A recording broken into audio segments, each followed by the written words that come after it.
Na wewe ulisema kwa unaenda kutafuta mama. Mimi nimechoka bwana. Mimi nimetembea ile safari yote, nimelala kwa njia.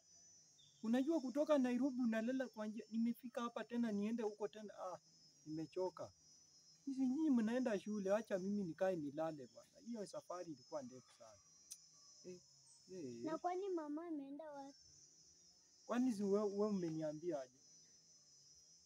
Haujapata mama? Si mmeniambia ametoka alienda kwa mganga. Si hivyo ndio mniambia? Si nyinyi ndio mmeniambia hivyo? Tena umesema. Mama alisema ati yeye huyo jirani atarudi kesho.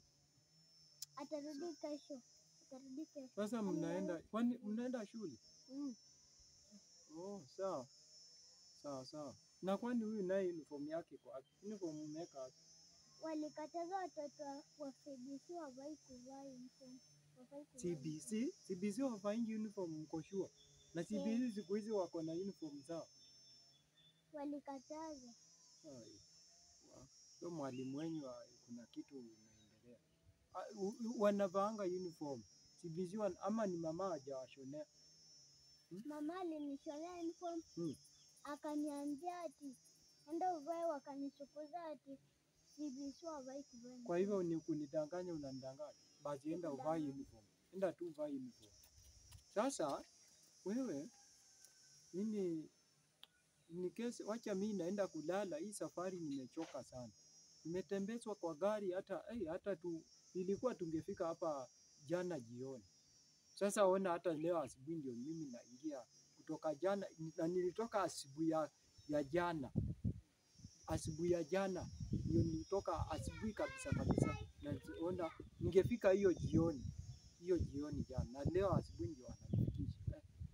Ile gari hata sitaipanda kidaima. Na sasa kwa nini mama anaenda? Sasa mimi ndio ningefaa kuwauliza, hata nyinyi mnaniuliza hiyo maneno. Mimi hata niko na stress sana, hata mkiniambia tena nimeshikwa na stress. Nimeteseka huko, tena mnakuja mnaniambia vitu zingine za ajabu. Mama ameenda. Mama mwenye ameokoka tu. Amefikaje akakimbia kwa mganga? Hata mnanishangaza. Sawa basi wewe wacha huyu wewe sasa venye uko ready, weenda shule. Acha huyu wanaia akuje. Acha huyu akuje, hapo tuone venye itakuwa. Sawa? Sawa. Enda shule.